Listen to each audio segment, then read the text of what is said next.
All right, so good to get back out there. Once again, a lot of new faces in our portal world that we live in. Also, again, a lot of new coaches. So a lot to work on there of getting everybody situated, everybody together. But, this will be good to go watch this film and see these guys run around today. I'm sure quarterback questions, all the guys practiced today and rotated in there. So all looked good. So we're excited about, I feel like there's a lot of similarities to last year and a lot of, last year was the quarterback replacement, but a lot of pieces. You have a lot of new pieces in here this year, to look at and to figure out, and a brand new defensive scheme to work them into as well. Questions? Go for it, Dave. Dwayne, can you kind of set the stage for us with how you see the quarterback position as spring opens up? Just, how you see that? I just see it being very competitive. I think that Jackson, we actually have been allowed to throw with them, which is a newer rule, I think, in the last year or two, before the break, before we weren't allowed to do that with the ball. And so I think Jackson is throwing really well.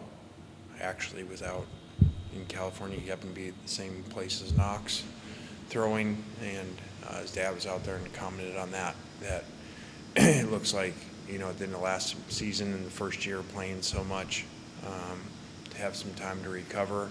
He's gotten stronger and has looked really good and much improved. So that's exciting. Spencer was a little limited in throwing initially with a previous injury, but he was out there today taking reps. So excited for all three guys. Much different than where we were a year ago, in my opinion, as far as depth, quality in the room. How important are these next few weeks for the defensive install with the new defensive coordinator? I think it's really big, very different scheme than what we played before, and so as well as some new pieces and some guys injured and some guys limited in what they're doing, and again, new coaches. He's not just Pete, so a lot of work to do there, and we've seen the system work really well at a lot of places, and now we just got to get our guys to learn it. I mean, what are the data points at this time of the year specifically that you're looking for with those three quarterbacks as you kind of try to figure it out? I mean, our evaluations, usually comes down to timing, accuracy, and decision making are three things that forever we've kind of looked at. But we got a long time, spring and fall, to figure it out and let guys play. And the goal is to improve depth of every room that you have, and that's when you become a really good team. I think that if there was just some rating of quality of the room, I would certainly think that room's improved from where it was a year ago. So basically to have two returning starting quarterbacks and a very high profile recruit in there that redshirted last year is really good and a lot different than once Luke decided to transfer where the room was, especially as you look at basically around the bowl game time. Talk about the general health of the offensive line. I know that a couple of guys had some off-season procedures. Who's out there? Who's not going to be out there this spring? I mean, we're working guys in positions and new guys coming in there as well.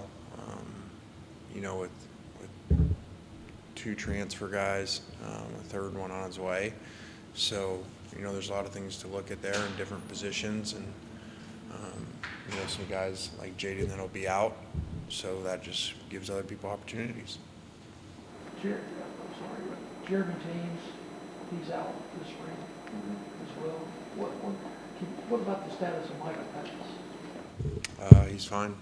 Practiced today, and look for him to improve on a really good freshman year. Last year, this time, you expressed concerns about the incorporating so many new players and the cohesiveness. You've got the same situation this year. What did you learn last year about the meshing and getting them to play together? Yeah, I feel like we're in a similar situation. Probably not as many impact players, I feel like, maybe this time a year ago that I thought there were going to be, even though it doesn't always pan out the way you think it's going to. And there were a couple guys specifically that I thought would have had bigger roles than they ended up performing last year. So there'll be a lot of new faces and new names, and that's very challenging. It's challenging when your staff turns over. Our strength coach, when Wilson leaving, was a very big challenge because that's your off season where a lot of that develops. So Coach Savage being here again helps that transition. That was a very big concern of mine, of not just all the coordinators changing a year ago, but the strength coach changing. So I think that does help that. We spoke to Aishin earlier today, and I was just wondering if you could talk about his impact from last season, and how much his success this upcoming season determines how well the secondary plays with some departures there. Yeah, I think this is a good systematical change for him. Gets a lot more NFL oriented. The position that he played here and Iowa State was really not, you don't really play that in the NFL, that system in that position. So this will prepare him a lot more for the next level and really challenge him.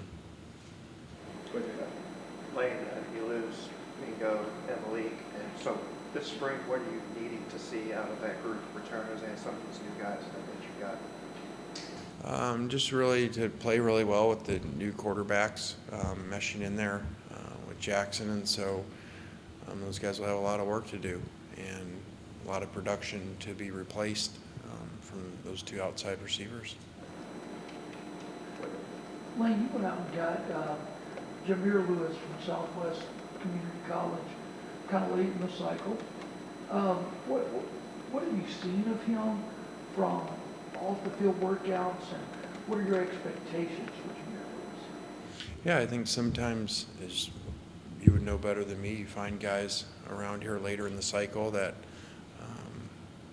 and I think this goes all the way back to COVID, people were missed in recruiting because of that and not being out as much. And so I think sometimes you find these guys late and you're looking for certain things. And now with the way the numbers not being, the 25 cap being removed, it really allows you to take somebody like that late where maybe before you couldn't, and because you're losing so many people every year, going out into the portal. Everyone has that. So I think where it's it's limited, some players like junior college players and some high school guys are getting opportunities. In some ways late, there's been more opportunities because of the limited cap. Anything else for Coach? Go ahead, David. Lane, I don't know if you got the chance to watch any NCAA tournament, but we've got Tennessee and FAU this weekend. Do you have a rooting interest in that one?